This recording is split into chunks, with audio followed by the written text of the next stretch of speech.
Hello, everyone. Welcome to English in Fluency.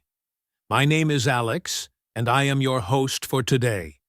Right here on the channel where we work on building authentic, natural English fluency by exploring the topics that truly shape our lives. Your decision to be here is a step forward, and I want to acknowledge that. Today, we're going to journey into a concept that is woven into the very fabric of our existence, something that quietly influences every success, every failure, every joy, and every challenge we face. It's the profound and beautiful connection between the mind, the body, and the soul.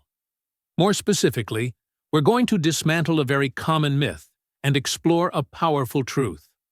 Why your mindset, the way you think and believe, is infinitely more powerful than any natural talent you might possess. Perhaps you've heard the word mindset thrown around in conversations or read about it online, and maybe it sounds like just another popular term from a self-help book. But I assure you, it is so much more than a buzzword. It is the internal compass that guides your every action. It is the lens through which you view every challenge, every mistake, every moment of progress, and even your own incredible potential for growth.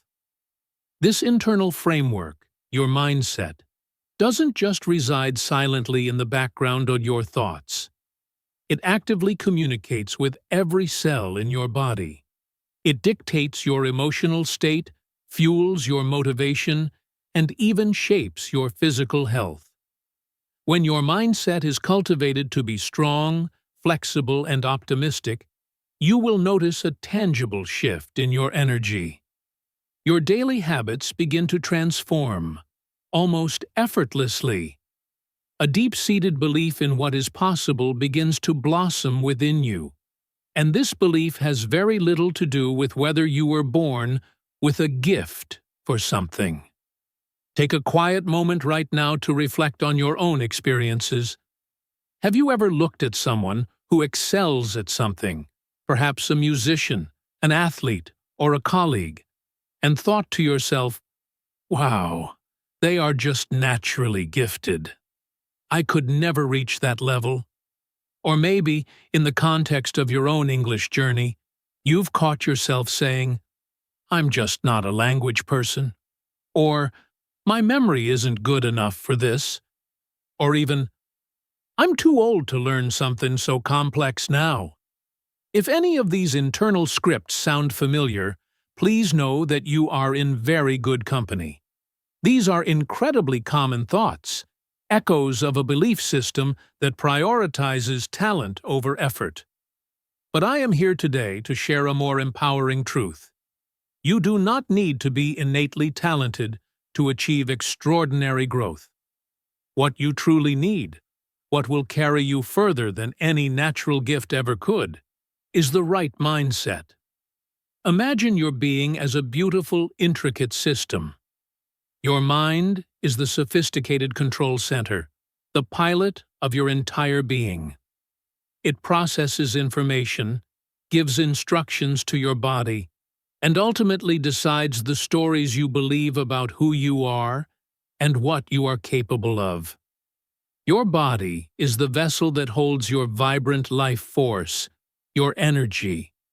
It is where you physically experience the entire spectrum of human emotion, the thrill of excitement, the heavy weight of stress, the deep ache of tiredness, and the radiant warmth of joy.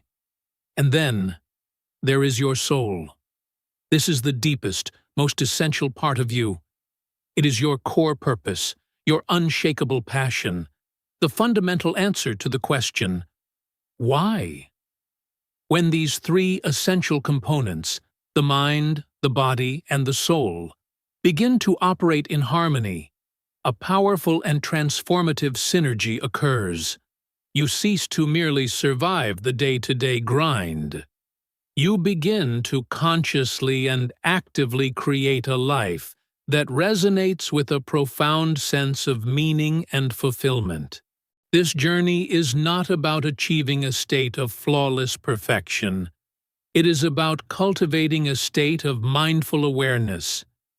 It's about starting to pay gentle, non-judgmental attention to the tone of your inner voice, the nature of your daily habits, and the intention behind the choices you make, especially the small, seemingly insignificant ones.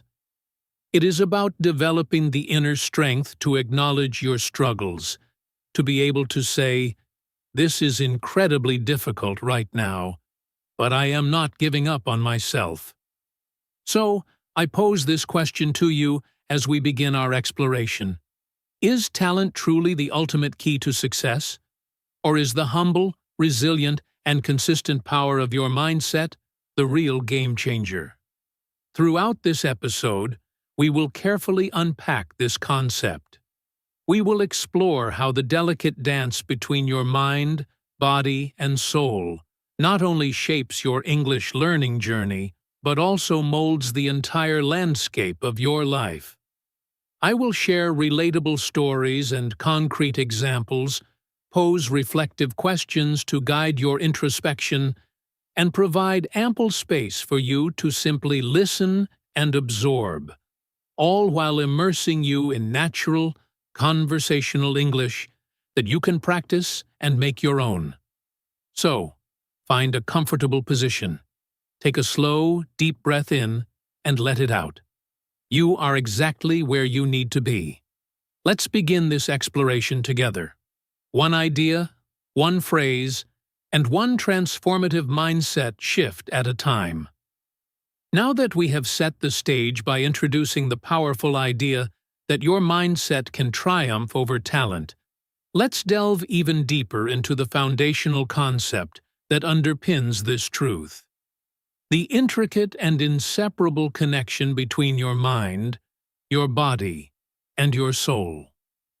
You have most likely encountered these three words in various contexts, perhaps in articles about holistic health, in motivational speeches, or during discussions about personal development. But what do they genuinely represent in the context of your own life? And more critically, how do they constantly interact and influence each other in the quiet moments and the loud challenges of your everyday existence? Let's begin our detailed exploration with the mind.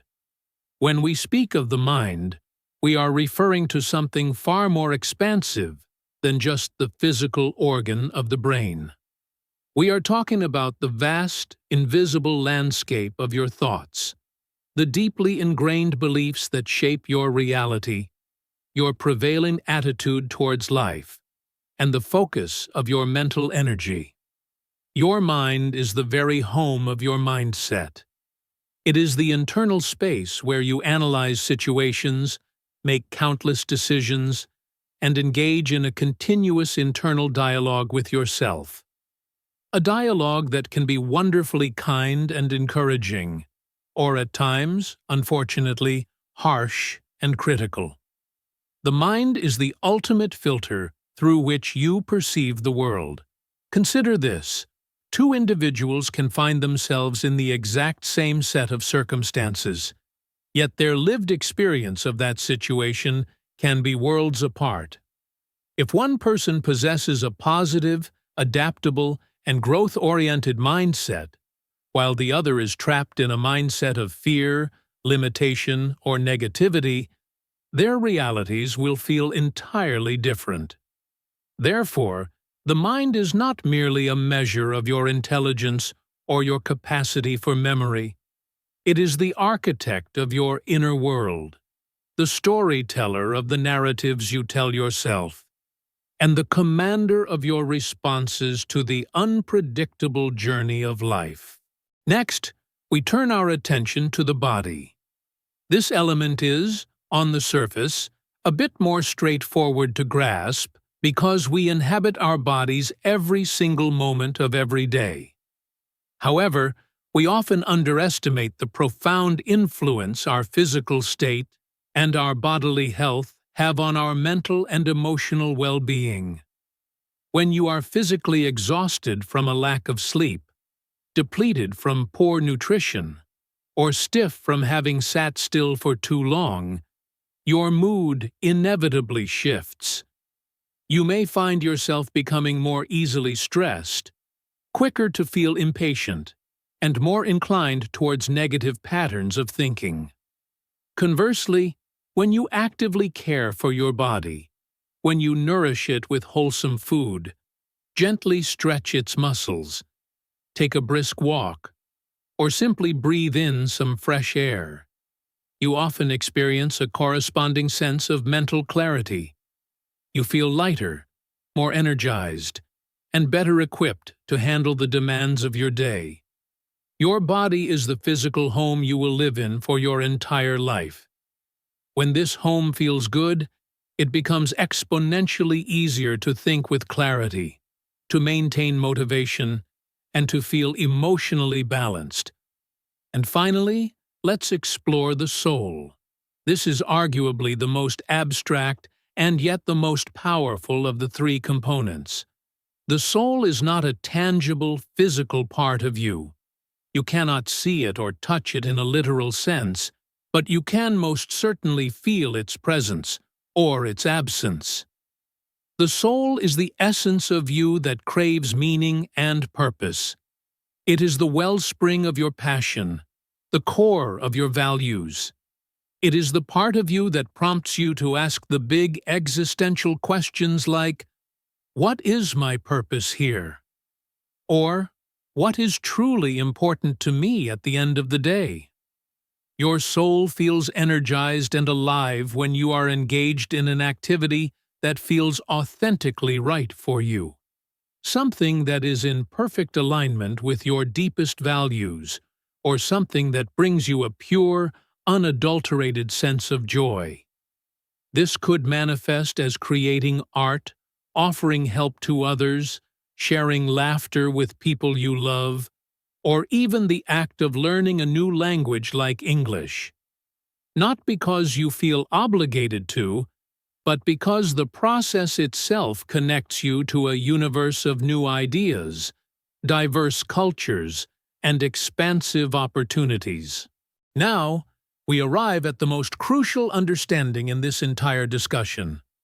These three distinct yet interconnected parts, mind, body, and soul, are in a constant state of dynamic interaction. You cannot truly isolate or separate them, no matter how much you might try. The thoughts that you entertain in your mind have a direct and measurable effect on how your body feels.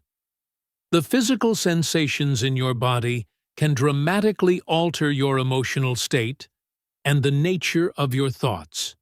And when your soul feels neglected, empty, or lost, even the simplest of daily tasks can begin to feel overwhelmingly heavy and utterly pointless.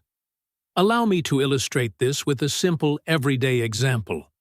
Imagine you wake up one morning and your mind is immediately flooded with stressful thoughts.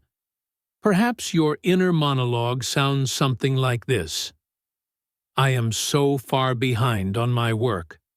I'm not good enough to handle this. I will never be able to finish everything on my to-do list." These anxious thoughts trigger a cascade of physical reactions. Your body begins to tense up. Your shoulders feel tight and knotted. Your breathing becomes shallow and rapid. Perhaps you even feel a nervous fluttering in your stomach. Now, because both your mind and your body are in a state of imbalance, your soul starts to feel the weight. Your motivation plummets. You feel disconnected from any sense of purpose or meaning. The day ahead feels like just another hard day to get through. And all of this began with a single stream of negative thoughts. But the wonderful news is that this connection works in the positive direction as well. Let's imagine a different morning. You wake up, and instead of immediately reaching for your phone, You take a few moments to take several slow, deep breaths. You drink a full glass of water. You step outside for a brief walk, or do a few minutes of gentle stretching. Your body begins to awaken in a calm, healthy manner.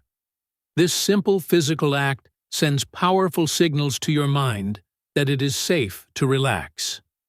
Your thoughts might then shift to something like, "Okay, today might not be perfect, but I have the strength to handle whatever comes my way."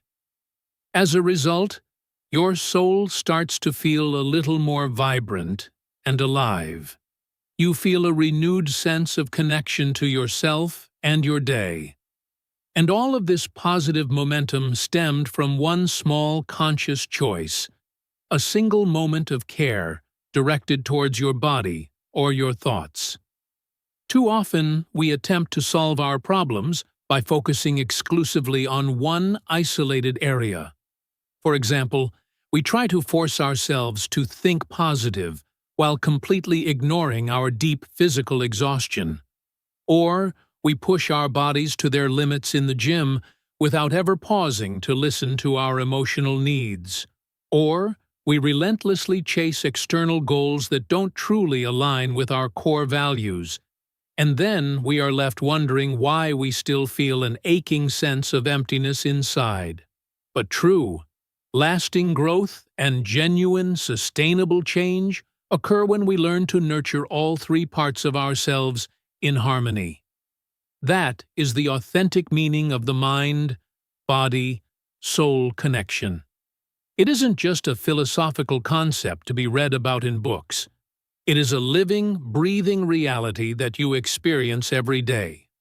Every choice you make, what you eat, how you move, what you think, how you speak to yourself, and what you choose to believe in, all of it contributes to the whole. And all of it collectively shapes the person you are becoming. So, I invite you to ask yourself this gentle question. Which part of you, your mind, your body, or your soul, have you been unintentionally neglecting lately? And what is one small, manageable thing you can do today to begin restoring that balance? It doesn't need to be a grand, dramatic gesture.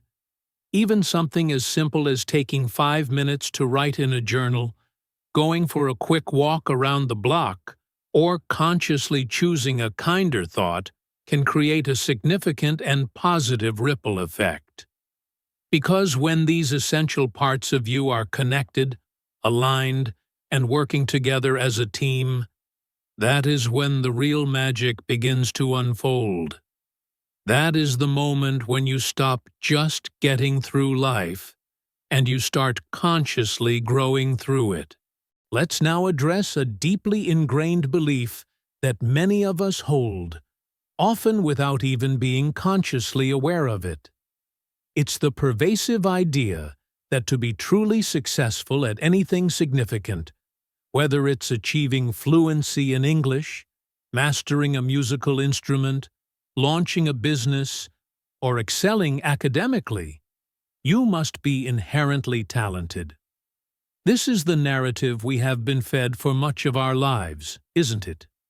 That talent is the golden ticket, that some people are simply naturals, born with a special gift, while the rest of us are left to admire them from the sidelines. But let me ask you to be truly honest with yourself for a moment. Have you ever uttered the words, "I'm just not good at that"? Perhaps you've specifically said, "I don't have a knack for languages," or "I'm not the creative type," or "I'm just not smart enough for that kind of challenge." These types of self-limiting statements can feel undeniably true, especially when we fall into the trap of comparing our messy beginnings to someone else's polished end results. But the reality is, we often make the mistake of confusing raw talent with thousands of hours of dedicated practice.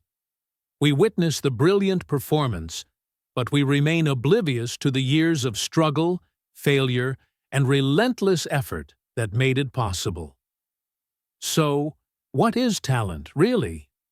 Most people would define it as a natural, inborn aptitude for something. An ability you possess without having had to work for it. You just have it.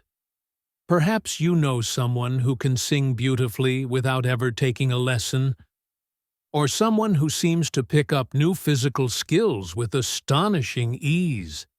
And to be clear, natural ability does exist. It's true that some individuals may learn certain things faster or demonstrate a more intuitive grace than others.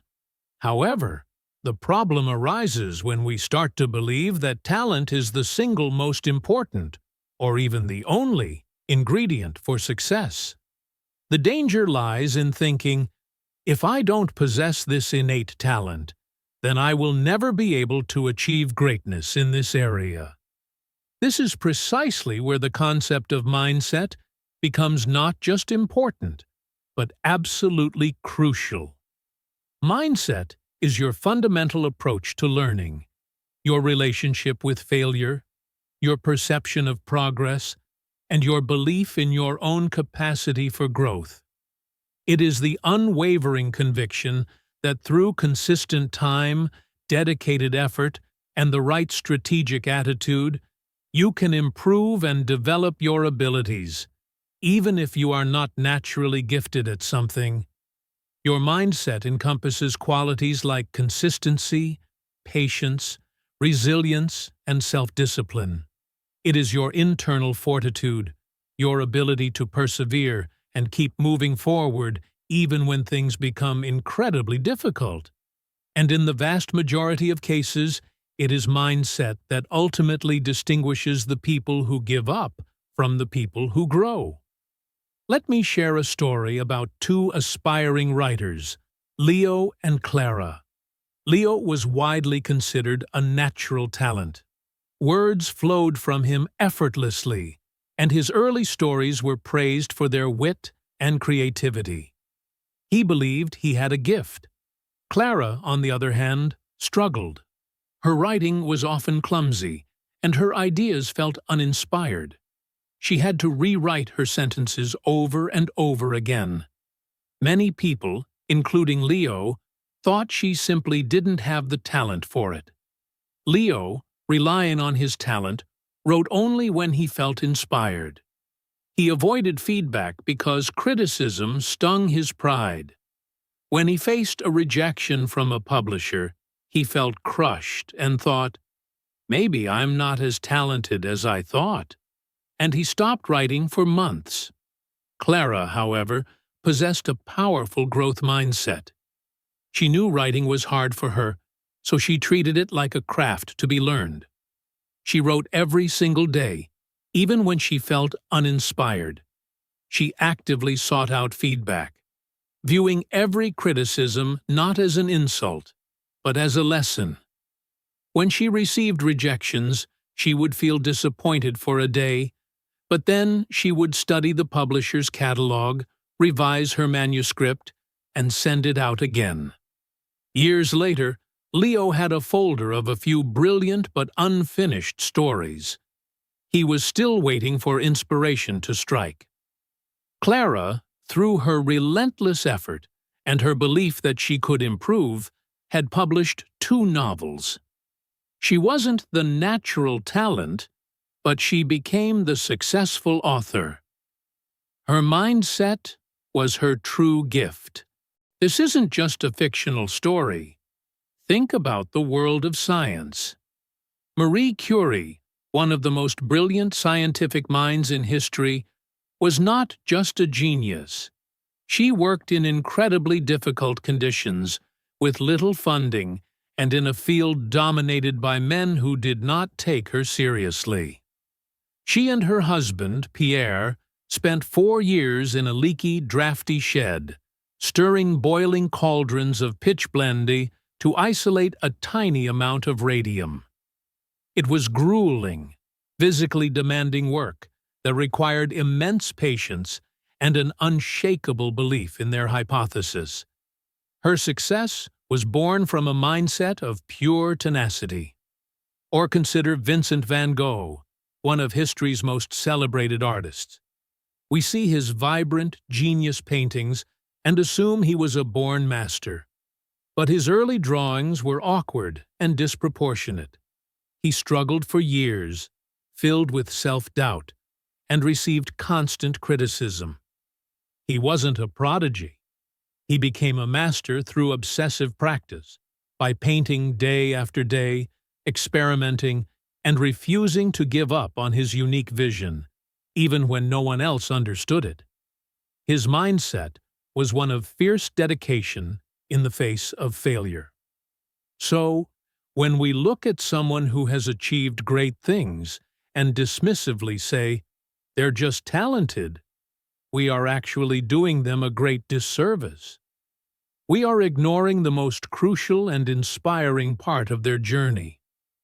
We are overlooking the countless hours of effort, the painful setbacks, and the mountains of self-doubt they had to conquer. This is incredibly good news for all of us, because it means you don't have to sit around waiting to be bestowed with a gift. You don't have to be the most intelligent person in the room. You don't need to be perfect from the start. You just need to cultivate the mindset to keep going, especially when it feels hard.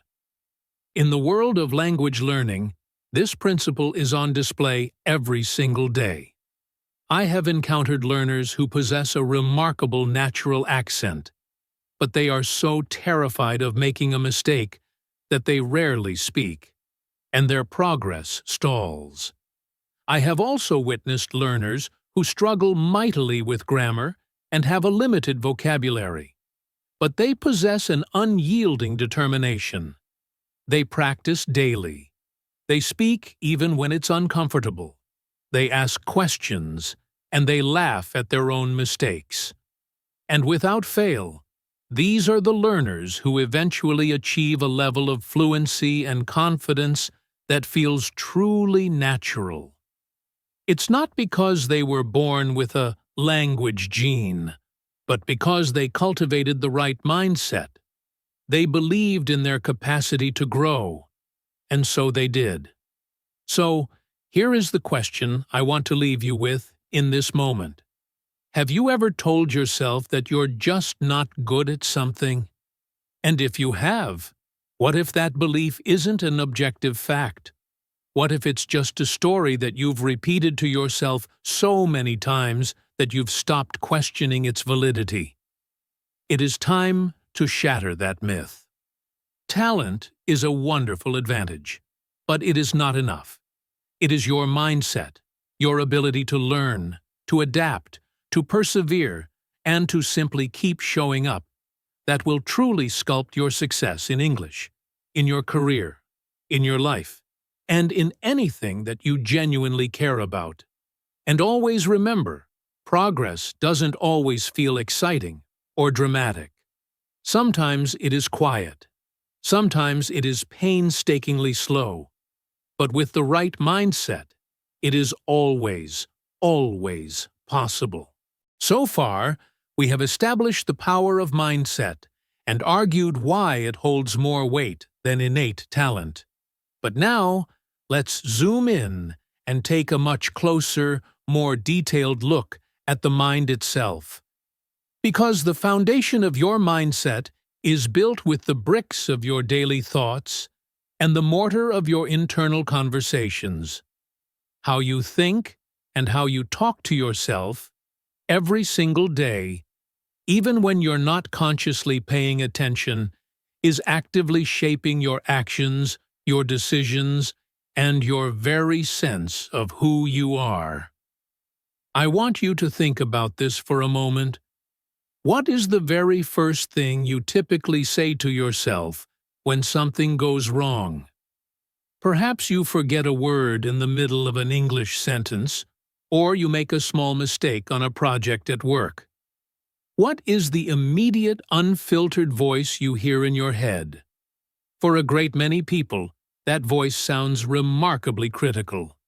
It might say, I can't do this, or I always mess things up, or something even more damaging, like I'm just not good enough. This inner monologue is what we call self-talk. And whether this self-talk is predominantly positive or relentlessly negative, it exerts a colossal influence on your mindset. If your internal dialogue is consistently critical, if you are perpetually telling yourself that you are not smart enough, not strong enough, or not capable enough, then a predictable and damaging process unfolds. You begin to believe it. And once a belief takes root in your mind, your actions instinctively start to align with that belief. You stop putting yourself in challenging situations. You begin to play it safe. You choose to stay small, not because you are genuinely incapable, but because your mind has already rendered a verdict of guilty before the trial has even begun. One of the most common and paralyzing experiences people face, particularly when embarking on the journey of learning something new, is self-doubt.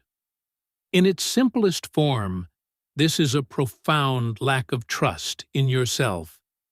It is that persistent, whispering voice in the back of your mind that says, "You'll never become fluent," or "Other people are learning so much faster than you," or "Why are you even bothering to try?" The more you passively listen to that voice, the more you feed it, the louder and more convincing it becomes. Intimately linked with self-doubt is the insidious trap of perfectionism. This is the toxic belief that if you cannot do something perfectly, then it is not worth doing at all. Perfectionism is the voice that whispers, "If I make a mistake while speaking, I'll look foolish." Or, "I must be 100% certain of the grammar before I even attempt to say this sentence." This mindset can leave you feeling completely stuck, frozen in a perpetual state of preparation. You feel like you are always getting ready, always waiting for that elusive right moment to finally try, but you never actually take the leap.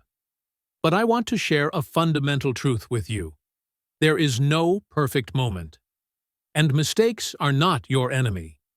In fact, they are an indispensable part of the learning process. When it comes to acquiring a new skill, especially a complex one like a language, mistakes are your most valuable teachers. You do not grow by executing everything flawlessly from the start. You grow by doing it imperfectly, by stumbling, by correcting, and by trying again, over and over, until one day the process begins to feel more natural and less daunting. So, how do we begin to challenge and change that harsh, critical voice in our head? The journey always begins with a single step: awareness. The majority of people go through their entire lives without ever pausing to truly listen to the content of their own thoughts. But once you begin to pay attention, you may be genuinely shocked at how frequently you speak to yourself in a negative or limiting way. You might start to notice how quickly you are to give up on yourself, or how much immense pressure you place on yourself to get everything right on the first try. A powerful technique to begin shifting your mindset is to consciously replace those old, unhelpful beliefs with new ones, beliefs that are firmly rooted in a growth mindset. A growth mindset, a term coined by psychologist Carol Dweck, is the fundamental belief that your abilities and intelligence are not fixed traits. It is the understanding that you can learn, improve, and grow through sustained time, dedicated effort, and the application of effective strategies. It is the complete opposite of a fixed mindset, which operates on the belief that you either have it or you don't. With a growth mindset, failure is transformed. It is no longer a verdict on your worth, but rather a source of valuable feedback. Instead of saying to yourself, "I'm terrible at this," you learn to reframe it as, "I'm still in the process of learning this." Instead of the sweeping generalization, "I always fail," you shift to a more compassionate and realistic thought. "This is challenging, but I am capable of figuring it out." It may sound deceptively simple, but this conscious reframing of your internal language can completely revolutionize your experience, not only with your English learning, but with your life in its entirety. Let me tell you about a student I once had, named Isabella. She was absolutely terrified of speaking English in front of others. Every time she tried to open her mouth, her mind would be flooded with vivid images of people laughing at her or judging her accent. Her self-talk was a constant barrage of self-doubt. She held the deep-seated belief that she wasn't smart enough, and she utterly hated the feeling of making mistakes. Together, we began the slow and patient work of changing that deeply ingrained mindset. She started a small practice.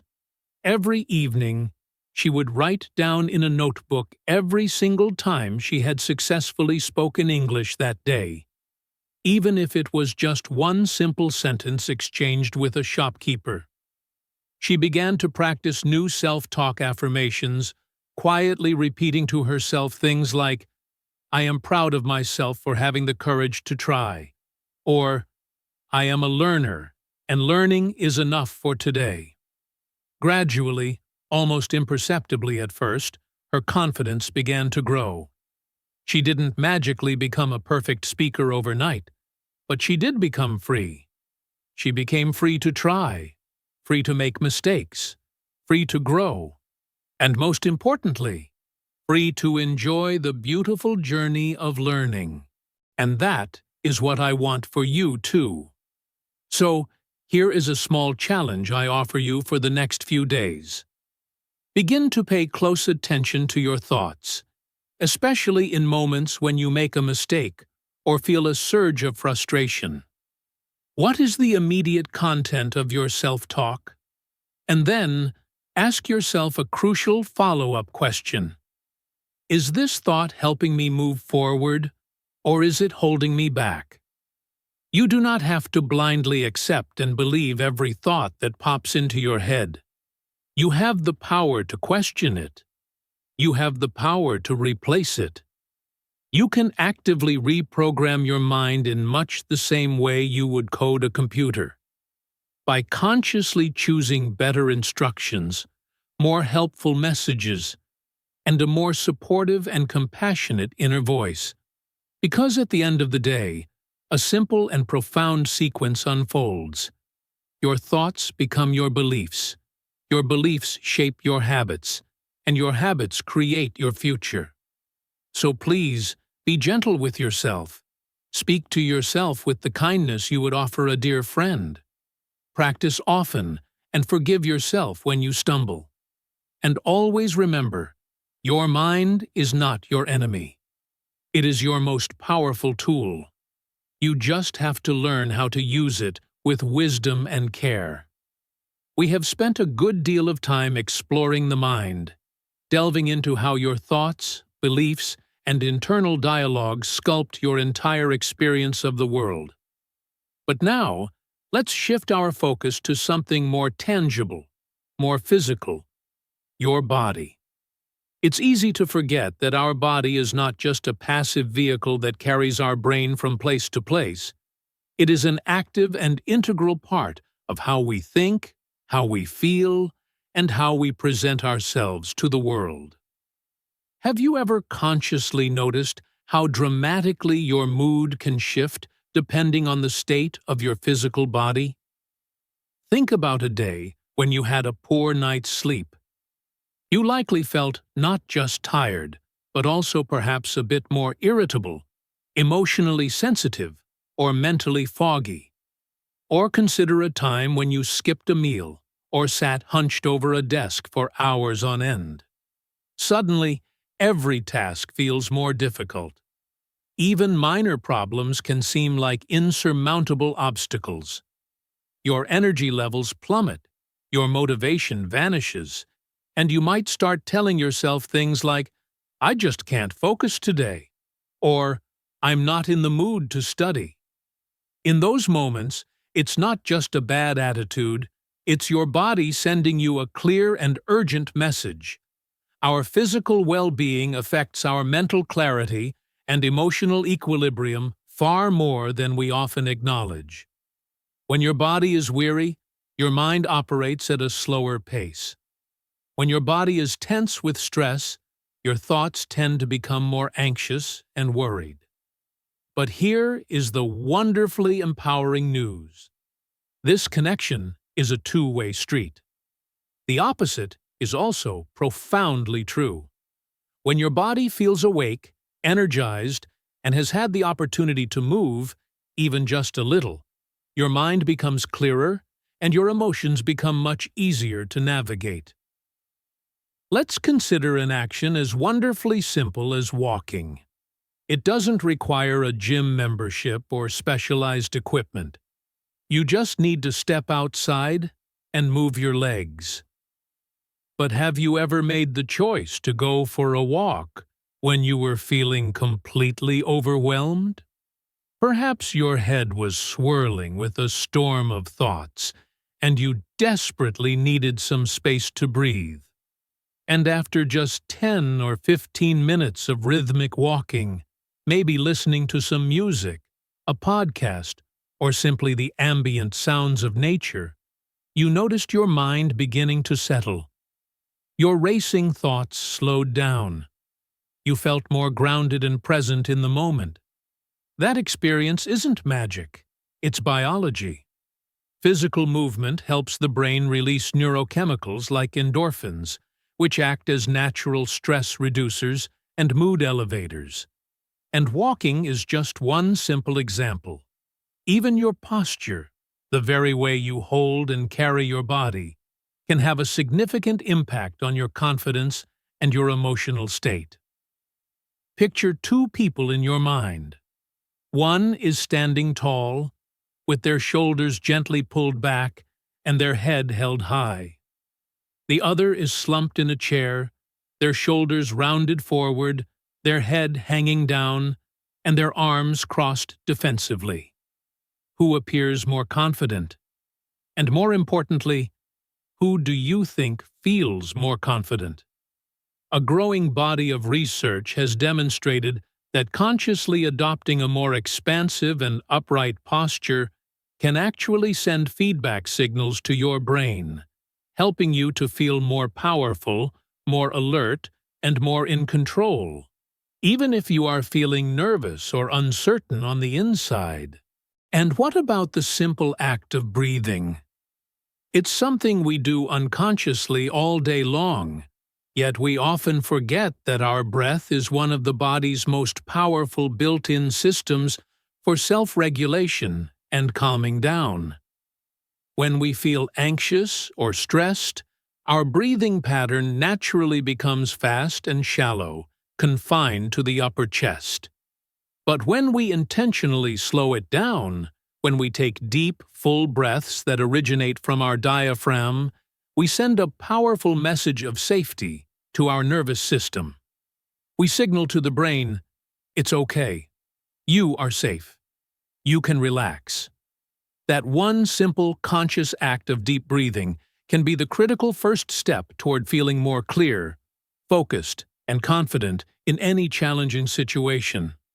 Your body is not just a machine that transports you through life. It is a vast reservoir of energy, emotion, and innate strength. And it holds memories. It stores tension from stressful days. It remembers the feeling of uninhibited joy. And it can even hold on to the physical imprint of past trauma. This is why movement, even small, gentle movement, is so vitally important. Whether it's dancing freely in your living room, stretching your limbs after a period of sitting, practicing yoga, going for a walk, or just standing up to shake off the accumulated stress of a long day, your body needs to move in order to feel fully alive. I want to ask you a question. When was the last time you felt truly, vibrantly alive in your body? Not just not tired, but fully alive.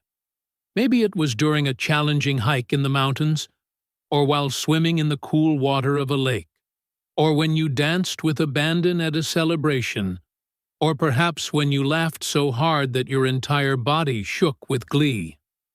Those moments are precious. They serve as powerful reminders that our body isn't just a project to be fixed or an object to be criticized. It is something to be inhabited, celebrated, and cared for. Unfortunately, in our fast-paced, productivity-driven culture, we often treat our bodies like an afterthought. We push them too hard, ignoring their signals for rest, or we neglect them completely. We tell ourselves things like, "I'll rest when I'm done," or "I don't have time to exercise," or "I'm too busy to prepare a healthy meal." But when we operate this way for too long, the body begins to send louder and more insistent signals: chronic pain, persistent fatigue, frequent headaches, or heightened anxiety. It is desperately trying to communicate something important to us. And if we refuse to listen, our mind and our soul will inevitably suffer as well. This is precisely why establishing simple, consistent habits around movement and physical self-care is so transformative.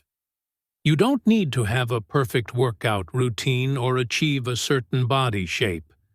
You simply need to begin treating your body with the respect and gratitude it deserves, to provide it with the nourishing fuel, the restorative rest, and the joyful movement it needs to support you on your life's journey. Because when your body feels strong, rested, and energized, your mind becomes sharper. You find it easier to make thoughtful decisions. You feel more emotionally balanced, and you show up to your life, including your English practice, with a greater sense of confidence and presence. So perhaps today, after listening to this, you can take one small, deliberate step to reconnect with your body. Maybe it's a 10-minute walk around your neighborhood. Maybe it's pausing to take 10 deep, mindful breaths with your eyes closed. Maybe it's putting on your favorite song and dancing like nobody is watching. Whatever it is, please don't wait for the perfect time or for motivation to strike. Your body is here for you right now. It just needs you to pay attention. Remember, your body is not separate from your success, your growth, or your learning journey. It is an essential part of the system. And when you take care of it, even in the simplest of ways, everything else in your life becomes just a little bit easier. So far on our journey today, we have navigated the intricate landscape of the mind, with its thoughts, habits, and self-talk. We have also explored the physical realm of the body, with its energy, movement, and confidence. But now, we arrive at a deeper, more subtle dimension of our being, something that is harder to define, and yet is profoundly important. Let's talk about the soul.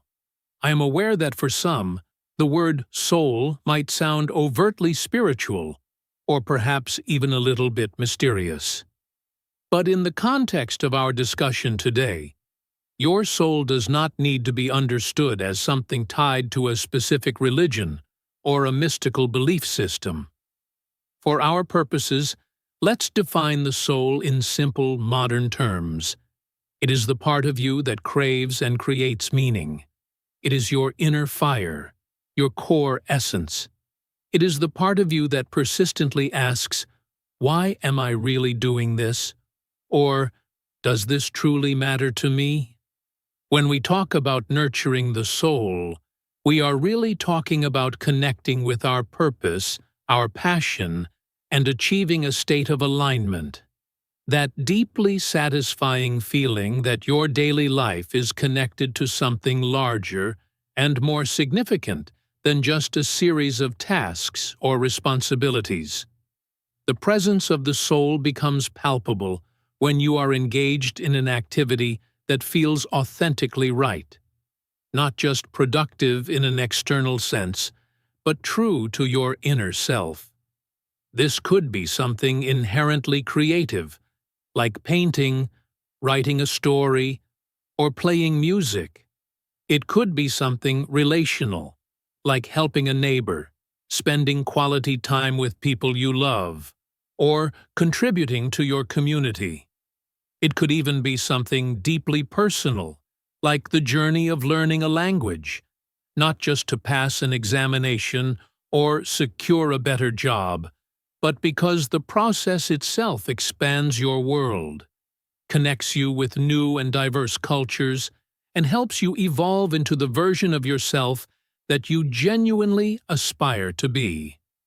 That is the power of the soul. When you are connected to it, every aspect of your life feels more vibrant and alive. Even the challenging days feel worthwhile. You feel a sense of being pulled forward by something meaningful, something that generates energy rather than just draining it.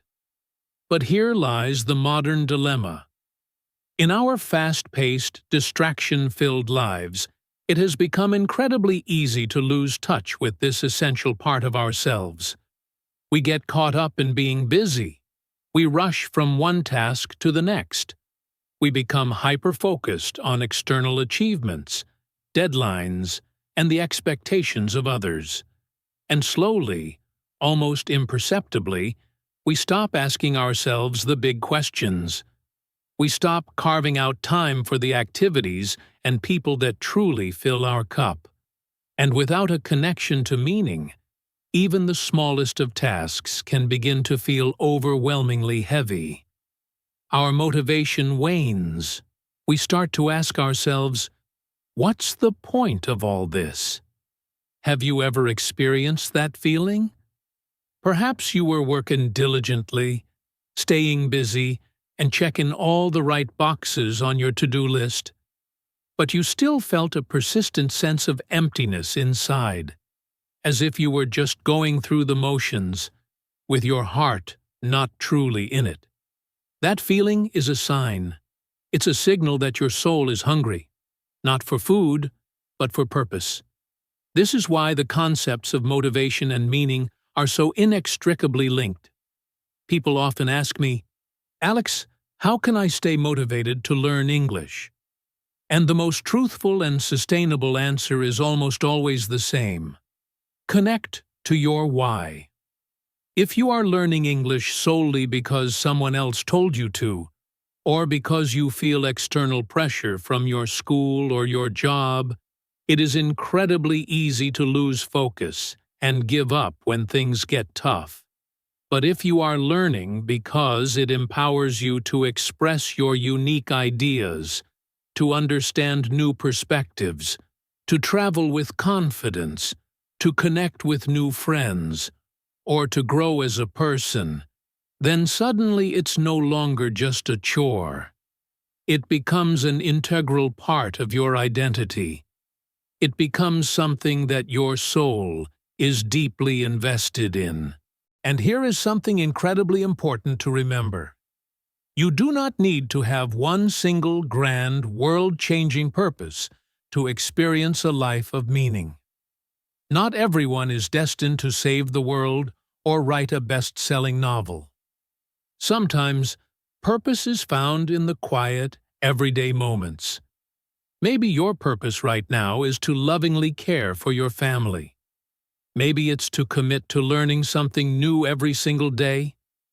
Maybe it's simply to become a kinder, more compassionate, and stronger version of yourself. All of these things matter immensely. They infuse your days with meaning. And when your days feel meaningful, your life begins to feel whole. Let me share a brief story with you.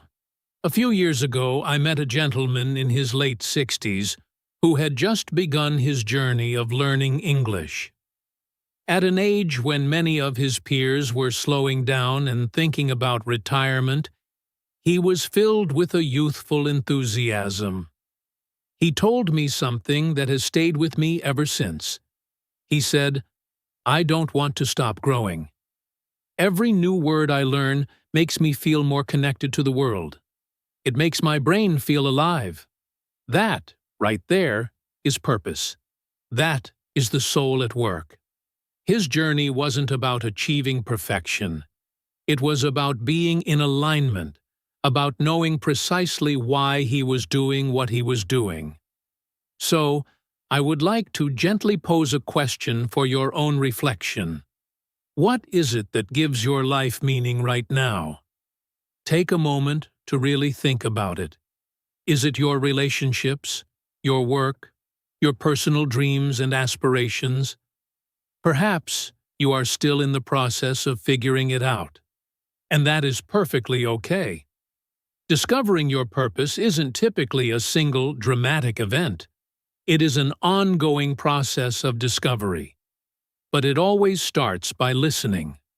It starts by listening to your intuition, by paying attention to what genuinely excites you, what moves you emotionally, and what gives you that deep, resonant feeling of, "Yes, this is who I want to be."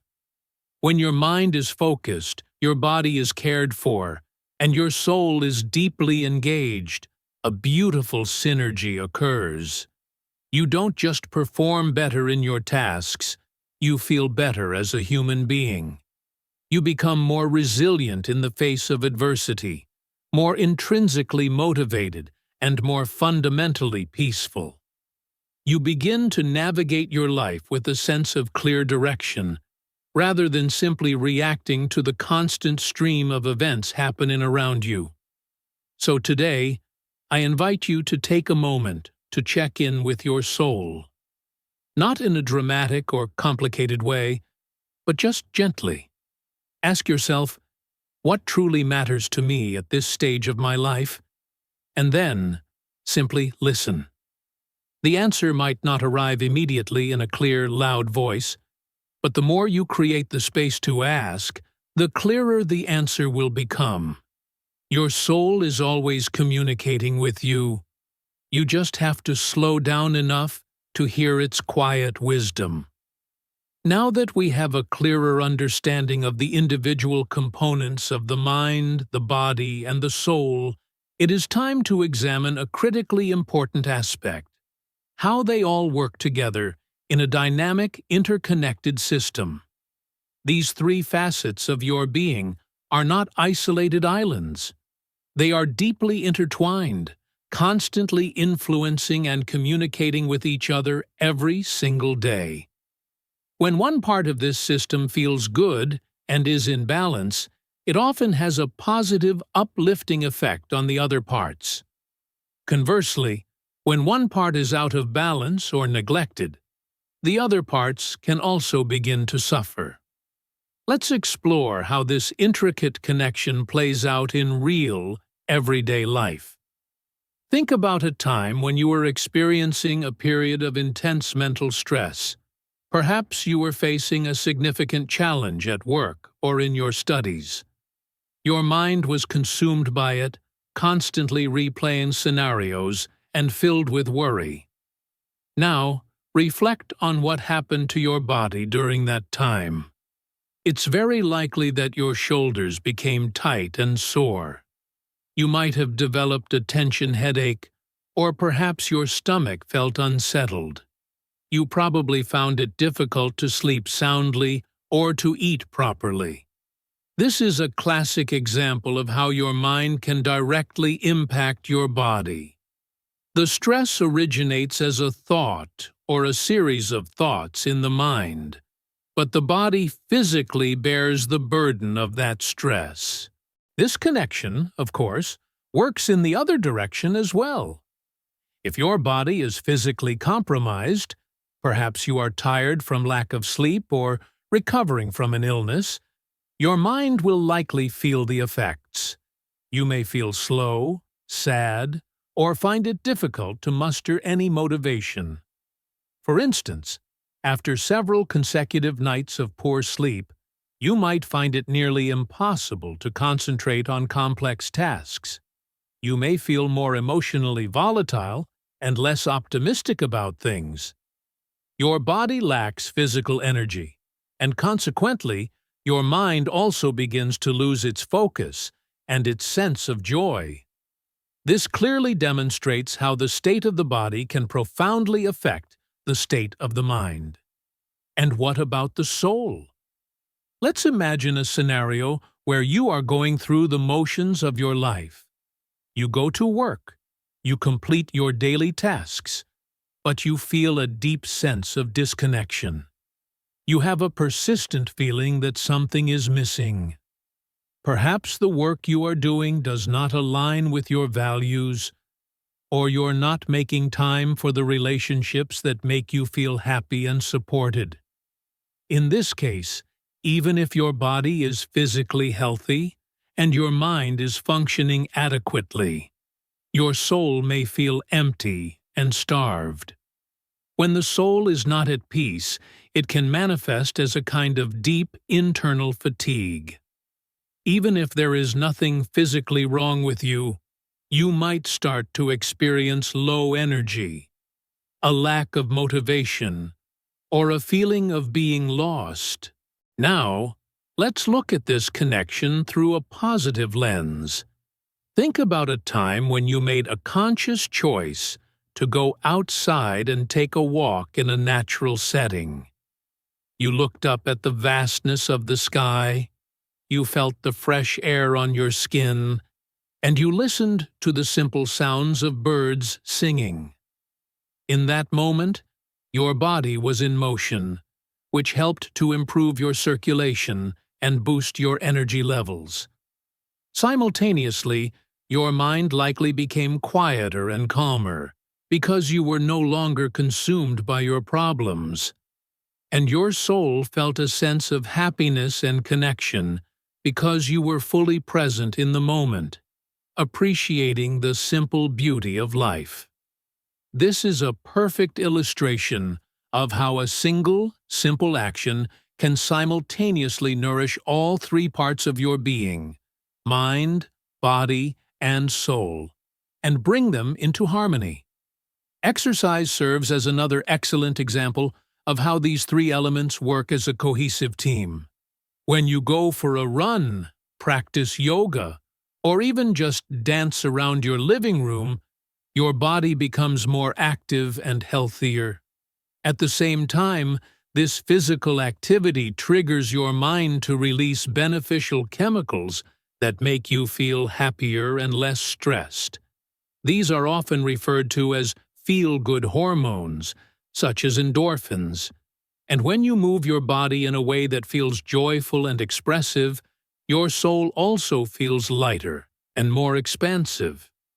You feel more alive, more vibrant, and more connected to the core of who you are. This is a perfect example of holistic balance. Even incredibly small habits, like practicing deep breathing or consciously drinking a glass of water, can demonstrate how interconnected these parts are.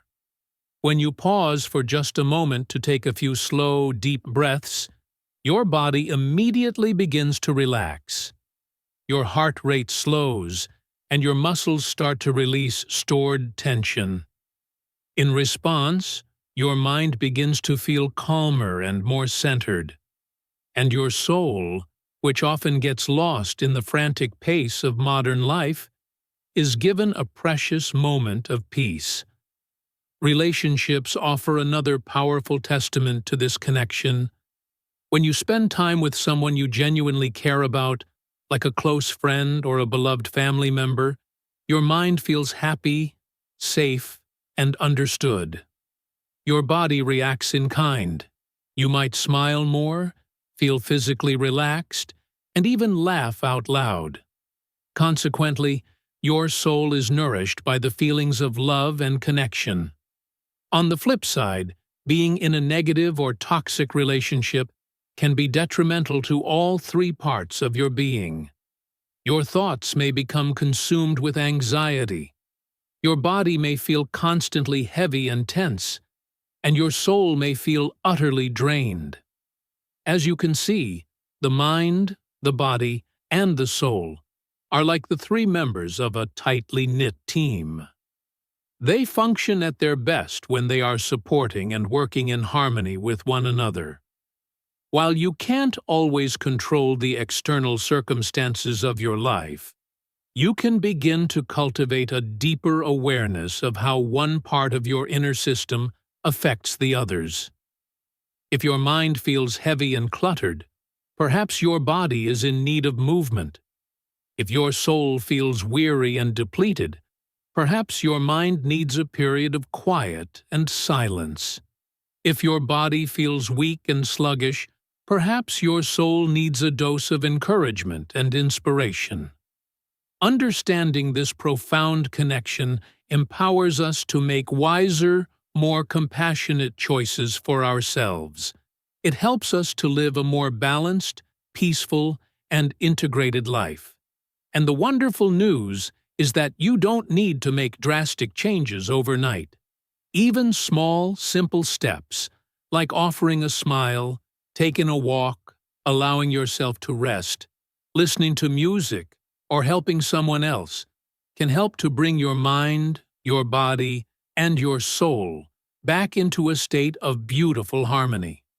Now that we have a solid understanding of what the mind, body, and soul are and how they dynamically interact, let's turn our attention to why this connection is so fundamentally important in our daily lives.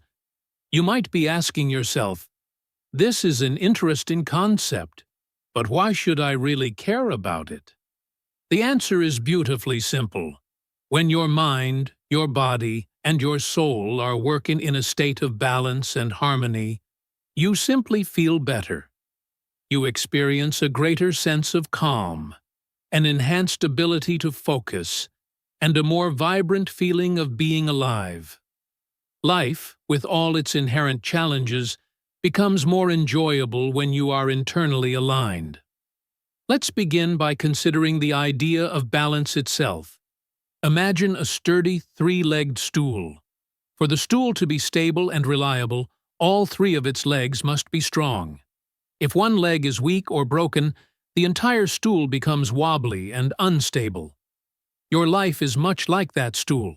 It requires all three of its legs, mind, body, and soul, to feel strong, steady, and secure. If one of these parts becomes weak or is consistently ignored for too long, you will likely start to feel out of sorts, perhaps tired, sad, or chronically stressed. But when all three parts are nurtured and in balance, your personal energy is higher, your thoughts are clearer, and your emotional state is far more stable. You become more resilient and better able to handle life's problems, make sound choices, and truly savor the simple, beautiful moments. The benefits of maintaining this internal balance are numerous and far-reaching. For example, when your mind is clear and uncluttered, you can learn more effectively and concentrate with greater ease, a huge advantage for anyone on an English learning journey.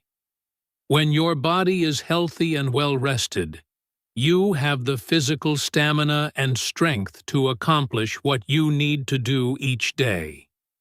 And when your soul feels peaceful and fulfilled, you feel more deeply connected to yourself and to the people around you. You may find that you smile more, sleep more soundly, and worry less. This internal balance can even lead to tangible improvements in your relationships and your work performance. But what happens when this vital connection is weak or broken? Let's examine a few common, real-world examples. When your mind is perpetually filled with stress and anxiety, it can cause your body to feel constantly tired and weak. You might experience physical symptoms like tension headaches, stomach pain, or difficulty sleeping. You may feel a persistent sense of nervousness, even when there is no immediate, obvious problem. Over an extended period, this chronic mental stress can contribute to the development of serious health problems. Many medical professionals now agree that excessive stress is a major contributing factor to many of the illnesses prevalent in today's world. The same negative cascade can occur if your body is not properly cared for. If you consistently fail to get enough sleep, don't consume nutritious food, or lead a completely sedentary lifestyle, your mind can begin to feel sluggish, foggy, or negative.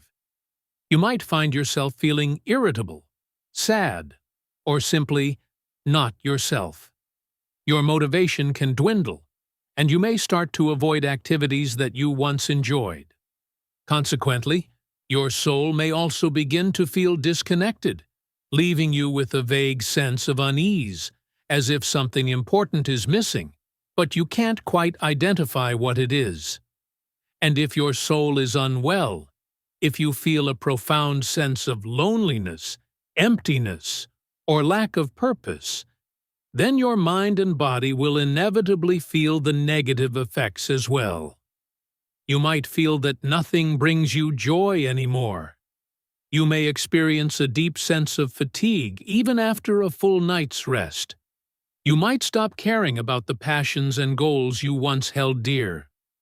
This is why it is not sufficient to focus on caring for just one aspect of yourself. All three parts, mind, body, and soul, require your consistent attention and care. But here is the wonderfully hopeful news. You have the power to rebuild and strengthen this connection. You don't need to make overwhelming changes all at once. Even small, consistent actions can help you to feel significantly better. When you do something kind for your body, like going for a brisk walk or making sure you drink enough water throughout the day, your mind begins to feel clearer and your soul feels more alive. When you give your mind a much-needed rest by switching off your phone and simply sitting in silence for a few minutes, your body begins to release tension and your soul feels more at peace. When you listen to a piece of music that moves you, help a friend in need, or spend a few moments in nature, your soul feels nourished, and your mind and body respond with feelings of calm and happiness. Caring for all three parts of yourself doesn't mean you have to be perfect. It simply means that you start to pay gentle attention to how you feel on a holistic level. You can start to check in with yourself from time to time by asking simple questions. How is my mind doing today? Is my body feeling okay? How does my soul feel right now? These simple inquiries can help you to stay connected to your own needs.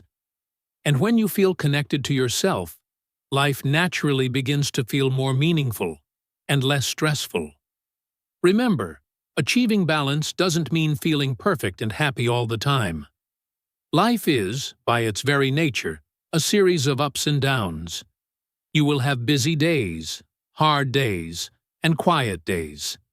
That is a normal part of the human experience. But when you learn how to care for your whole self, your integrated self, it becomes much easier to return to a state of peace and calm. Even during challenging times, you become stronger from the inside out. So now, you can hopefully see why the mind-body-soul connection is so profoundly important. It is not just an abstract idea. It is a tangible, living reality that shapes how we live, how we feel, and how we grow. When you understand this connection and take small, consistent steps to nurture it, your life begins to change in beautiful and unexpected ways. In the next part of our discussion, I will share some simple and highly practical tips that you can easily incorporate into your daily life to improve this vital connection. These tips will be easy to implement, even if you lead a very busy life. They will help your mind to feel calm, your body to feel healthy, and your soul to feel truly alive. So please stay with me, and let's take this next practical step together. Now that we have a firm grasp on the profound importance of the mind-body-soul connection, let's transition into the practical application. What can we actually do to improve and strengthen it? The wonderful news is that you don't need to embark on a radical life overhaul or spend a great deal of money. There are countless small, simple things you can incorporate into your daily routine to provide care for your mind, your body, and your soul. The following tips are designed to be simple, practical, and easy to integrate, even if your schedule is already packed. Let's begin with the mind. Your mind, just like your body, requires regular care and exercise to stay healthy. One of the most effective ways to care for your mind is to remain a lifelong learner. The simple act of reading a book, listening to an educational podcast, or watching an insightful documentary can help your brain stay active, engaged, and sharp. Even the small habit of learning a few new English words each day is a fantastic exercise for your mind. Try to dedicate at least 10 to 15 minutes each day to an activity that stimulates your curiosity and helps your mind to grow. Another crucial practice for mental care is taking intentional breaks. We live in an incredibly fast-paced world, constantly bombarded with information and demands on our attention. It's no wonder that our minds often feel tired and overwhelmed. When your mind starts to feel full, cluttered, or stressed, give yourself permission to take a few minutes to simply pause. You can close your eyes, take a few deep breaths, and just rest in the silence. It doesn't need to be a long break. Even 2 or 3 minutes of quiet can make a remarkable difference in your mental clarity. Journaling is another incredibly helpful tool for mind care. You can write about the events of your day, the thoughts that are circulating in your head, or the emotions you are feeling. This practice can help you to process your experiences, understand your emotions on a deeper level, and release accumulated stress. It's like giving your mind a safe space to speak and to be heard. Now, let's turn our attention to the body.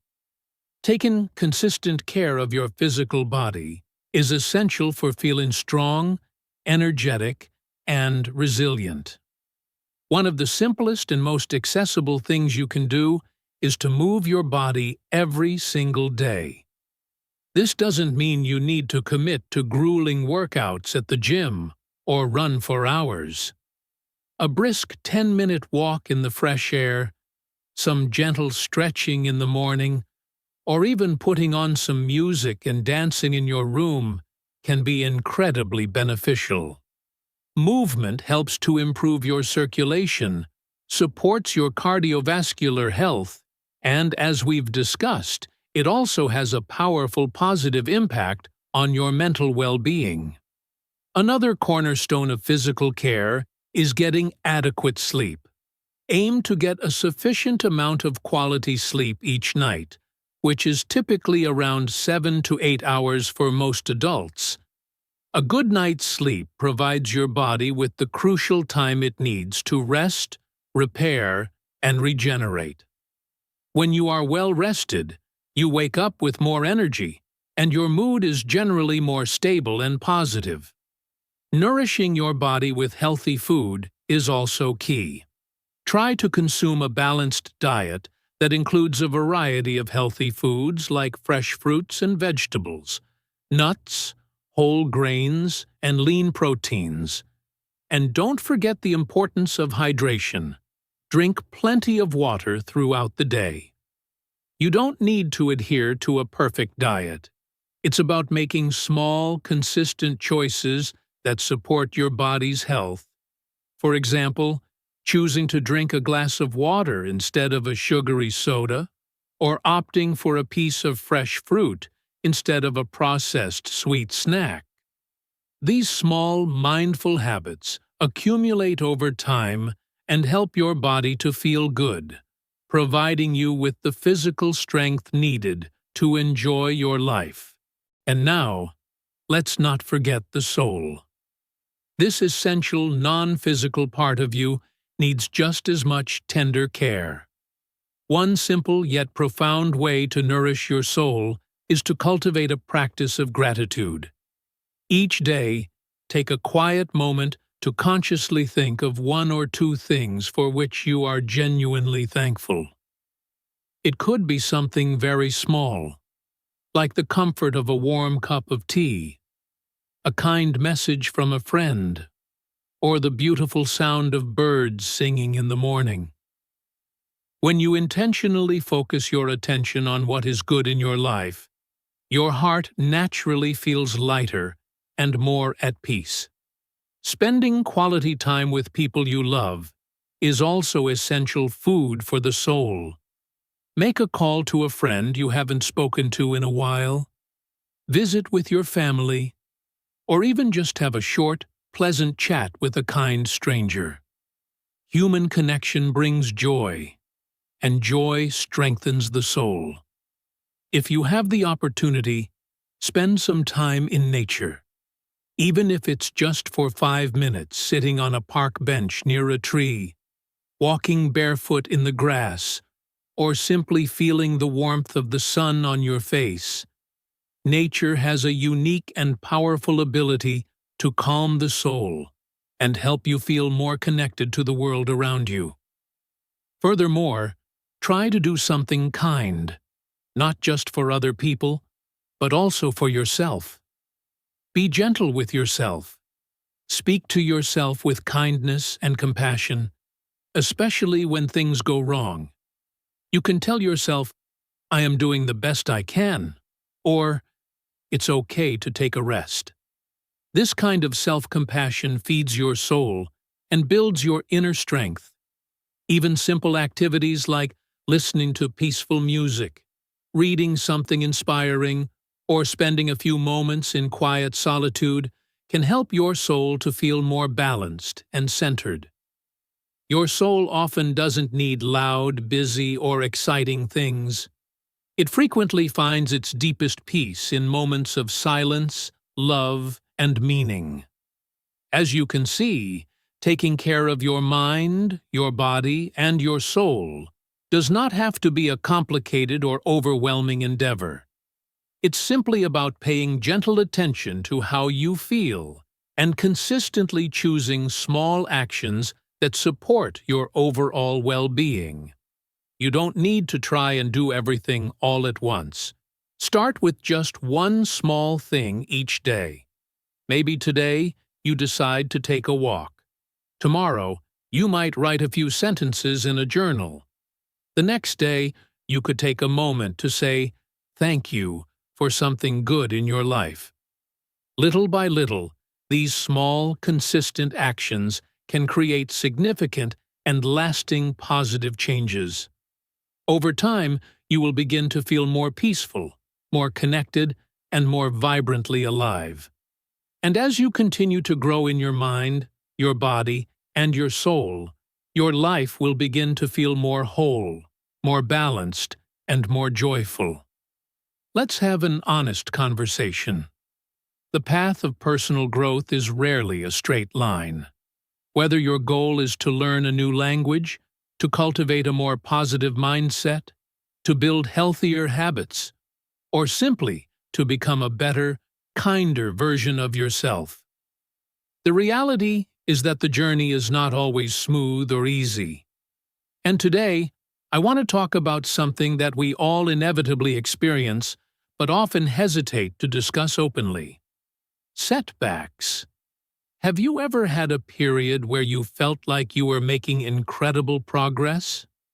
You were studying English regularly, you were eating well, you were waking up early, perhaps you were even feeling a new sense of confidence. And then, suddenly, life happened. You got incredibly busy at work. You became physically or emotionally tired. An unexpected challenge was thrown your way. And before you even realized what was happening, your positive momentum came to a screeching halt. You fell out of your carefully constructed routine. You lost your motivation. The old self-doubts began to creep back in. This experience is often described as falling off the wagon. It's that moment when you revert back to old, unhelpful habits, or stop doing the very things that were good for you. And I want to tell you, with absolute certainty, that this is normal. It happens to every single person on a path of growth. It is not a sign that you are weak or lazy. It is simply a sign that you are human. Sometimes we also talk about the feeling of going back to square one. This is the disheartening sensation that you have to start all over again from the very beginning. You might have felt this with your English studies. You dedicated yourself to studying hard for several weeks. Then you took an unplanned break, and now you find that you can't recall certain vocabulary words or grammar rules that you once knew. Or perhaps you were actively working on your mindset, practicing positive thinking, and speaking kindly to yourself. And then something went wrong, and the familiar voice of self-doubt returned with a vengeance. It can feel as though all of your hard-earned progress has vanished into thin air. But here is a critically important truth that I want you to hold on to. Progress is not linear. This means that it does not always move in a straight, upward line. The journey of growth is messy and is filled with ups and downs, with steps forward and steps backward. Some days you will feel on top of the world, motivated, clear-headed, and strong. And on other days, you will feel like you are stuck in the mud or even sliding backwards. And that is perfectly okay. It is an inherent and necessary part of the process. Think of it like climbing a mountain. Sometimes the path is steep and leads directly upwards. At other times, the path might curve around the mountain or even dip downwards for a little while before ascending again. There will be loose rocks that make you stumble. There will be moments when you need to pause to catch your breath and drink some water. But as long as you continue to show up and take the next step, you are still climbing. Now, let's talk about how we can respond to those moments when we inevitably fall. When things don't go according to our plans or hopes. One of the most powerful and compassionate things you can do is to simply focus on getting back on your feet. This is another common expression we use to describe the act of recovering after a fall or a setback. It doesn't mean pretending that everything is perfect or that you didn't stumble. It means giving yourself the grace and the permission to begin again, without harsh judgment or self-criticism. You do not have to wait for the right time or the perfect Monday to restart. You don't even need to feel 100% motivated. You just need to take one small, manageable step. Maybe that single step is simply opening your English notebook again. Maybe it's going for a short 5-minute walk after a few days of feeling low. Maybe it's looking at your reflection in the mirror and saying, "It's okay. I am still learning." One of the biggest mistakes people make when they face a setback is to believe the destructive myth that they have to start over from zero. But that is simply not true. Every bit of work you've done before, all the hours of study, all the effort you've expended, all the lessons you've learned, is still stored within you. Even if you paused, even if you got temporarily off track, you did not lose everything. You are not starting from zero. You are starting from experience. Let me share a personal example with you. A while ago, I made a commitment to myself to meditate every single morning for just 10 minutes. In the beginning, I was very consistent, and I felt the benefits. I was calmer, more focused, and more present throughout my day. But then, one particularly busy week came along, and I skipped a few days. Those few days soon turned into a full week, and before I knew it, I had completely fallen out of the habit. My immediate emotional reaction was guilt. That critical voice in my head started saying, "See? You can't even stick to something as simple as 10 minutes." But after a day of feeling bad about it, I reminded myself of a crucial principle. Falling down is not the problem. Staying down is. So, I just started again. There was no drama, no self-punishment, just one small, conscious choice to sit down and take one deep breath. And now, meditation is once again a regular part of my life. Not perfectly, but consistently enough to make a positive difference. So, how can we cultivate this kind of consistency, especially when life gets messy and unpredictable? Here are a few strategies that can help. First, expect setbacks. Don't be shocked when things get difficult. In fact, anticipate it. Understand that your motivation will ebb and flow. You will make mistakes, but none of that means your journey is over. Second, make it incredibly small and doable. When you are ready to restart, don't try to jump back in at the same level you were at before. Start with one tiny achievable step. 5 minutes of listening practice, reading one page of a book, taking one walk outside. Small wins are powerful because they build momentum. Third, be relentlessly kind to yourself.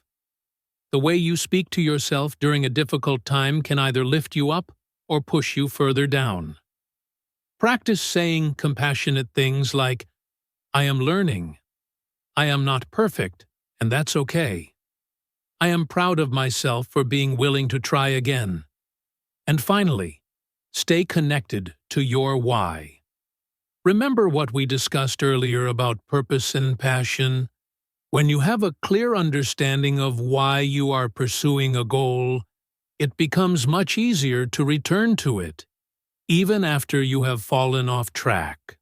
So, if you are listening to this right now and you're thinking, "I've been feeling stuck," or "I gave up on my goal," or "I don't know if I can do this," I want you to hear this message clearly.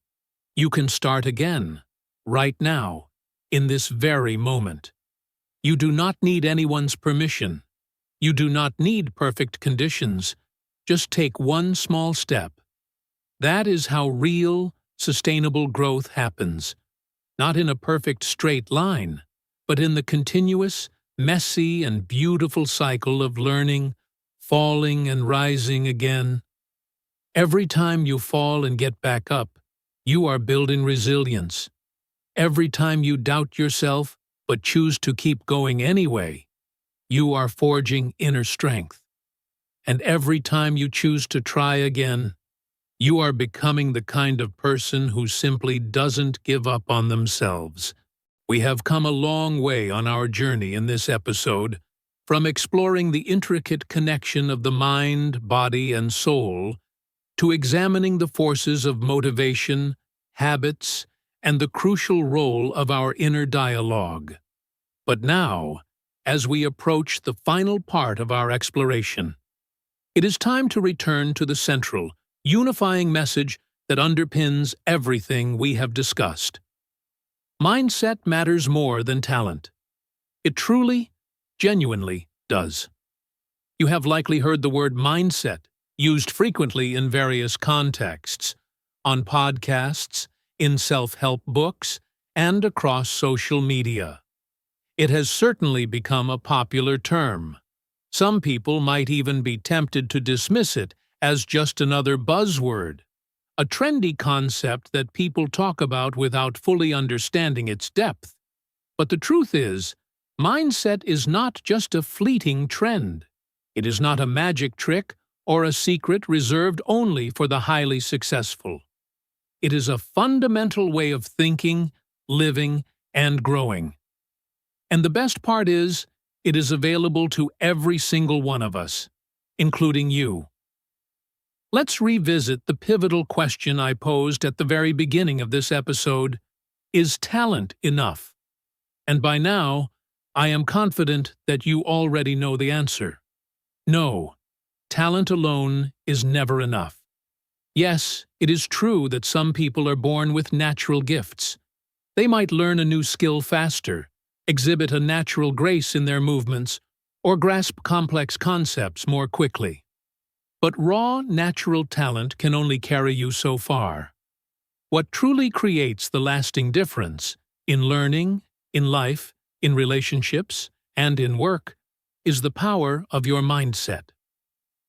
Let me share a few more powerful stories with you. Think about Katalin Karikó, a Hungarian scientist whose groundbreaking work on messenger RNA, or mRNA, became the foundation for the COVID-19 vaccines. For decades, her research was ignored and dismissed by the scientific community. She was demoted, her grant applications were repeatedly rejected, and she struggled to find anyone who believed in her ideas.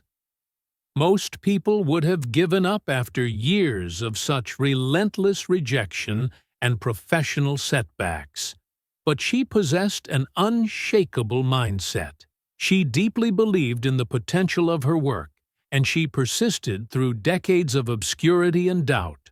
Her mindset, not just her brilliance, changed the world.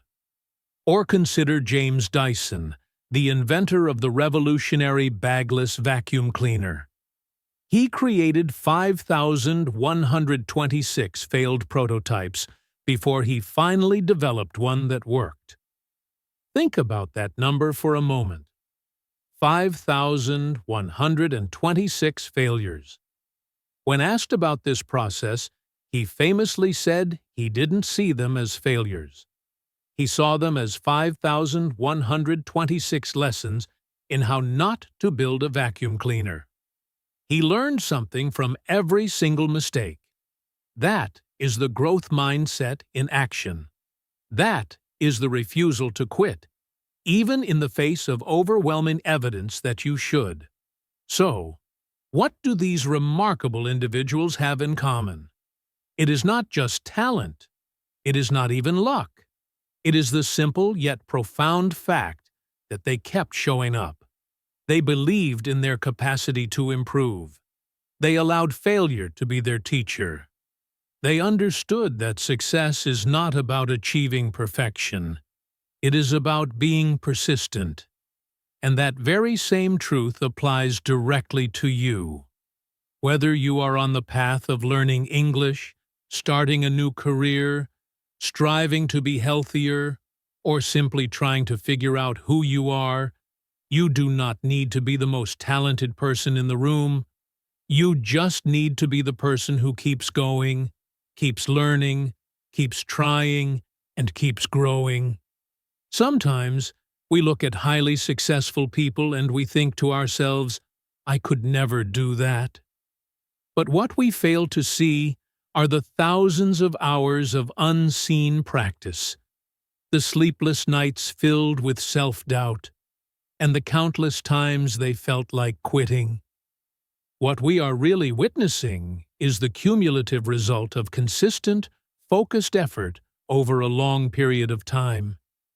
You cannot control whether you were born with a natural talent for something, but you can absolutely control your attitude, your level of effort, and your ability to get back in the game when things go wrong. And yes, you will fall. You will get tired. You will question your abilities. That is a normal and unavoidable part of being human. But what truly matters is what you choose to do next. Do you decide to stop completely? Or do you take a deep breath, offer yourself some compassion, and begin again? Mindset is not about maintaining a state of relentless positivity. It is not about pretending that everything is fine when it isn't. It is about knowing, deep in your bones, that even when things are not fine, even when life feels heavy or uncertain, you still possess the power to take one small step forward. And that one small step can change everything. So, let's end this journey with a personal message from me to you. Not as a teacher, not as a voice behind a microphone, but as a fellow human being who genuinely believes in your limitless potential. You do not need to be perfect. You just need to be present. You do not need to accomplish everything today. You just need to take the next right step. You are not too late. You are not too far behind. You are not broken. You are a work in progress, learning, growing, and becoming. And the single most powerful tool that will carry you through every challenge you face, more than talent, more than luck, and more than intelligence, is your mindset. So, the next time you feel stuck, please remember this. Progress isn't about speed. It's about the simple, courageous act of showing up again and again, with an open heart and a willing mind. And if you ever forget how incredibly strong you are, just come back to this fundamental truth. You don't have to be the best to start. You just have to start to be your best. As we come to the close of this episode, I want to invite you to take a moment with me, to just breathe and reflect on the journey we've taken together today. We have covered a significant amount of ground. We talked about the mind and how your thoughts, beliefs, and internal dialogue have the power to shape your reality. We explored the vital role of the body and how movement, energy, and confidence are all beautifully interconnected. And we delved deep into the realm of the soul, that essential part of you that searches for meaning, purpose, and passion. We also had an honest conversation about setbacks, acknowledging that growth isn't always easy, and that progress rarely moves in a straight line. And woven through it all, one central message has emerged again and again. Mindset matters more than talent. That is the core truth that I hope you will carry with you long after this episode has ended. Talent might open the door of opportunity, but it is your mindset that gives you the strength to walk through it and to keep walking, especially when the path becomes difficult. Now, I would like to leave you with a simple yet powerful question, something for you to genuinely ponder in the days to come. Here it is. What is one area in your life where you have been waiting for talent to show up, instead of actively building your mindset? Perhaps it is, in fact, your English learning journey. Maybe you've been telling yourself, "I'm just not naturally good at languages." Or perhaps it's something entirely different. Maybe it's starting that creative project you've been dreaming about, applying for a new job that feels like a stretch, joining a fitness class that intimidates you, or even just speaking up more confidently in conversations. Ask yourself, honestly, have I been waiting to feel ready, gifted, or perfect, instead of simply starting right where I am and committing to growing from there? This week, I invite you to transform this reflection into a small, personal challenge. Something simple but potentially transformative. You could take 10 minutes to journal about your answer in English, or you could practice speaking your thoughts out loud. You can begin with these prompts. One area where I've been waiting for talent is, and if I had a stronger mindset in this area, I would. And I want to practice showing up with effort instead of waiting for perfection. This type of reflective practice not only helps you to improve your English skills, but also allows you to connect with your own life on a much deeper, more meaningful level. And that, in essence, is the heart of what we do here at English in Fluency. Learning language not just through abstract rules and vocabulary lists, but through real life, real emotion, and real, authentic growth. Let me remind you of something incredibly important before we say goodbye. Your mind is your greatest asset. Use it wisely. Protect it from negativity. Train it to be resilient. Speak to it with kindness. Feed it with inspiring ideas, healthy challenges, and endless curiosity. The stronger your mindset becomes, the more prepared you will be for anything that life places in your path. So, please, take that next step, whatever it may look like for you. It doesn't have to be a giant leap. It just has to be your step.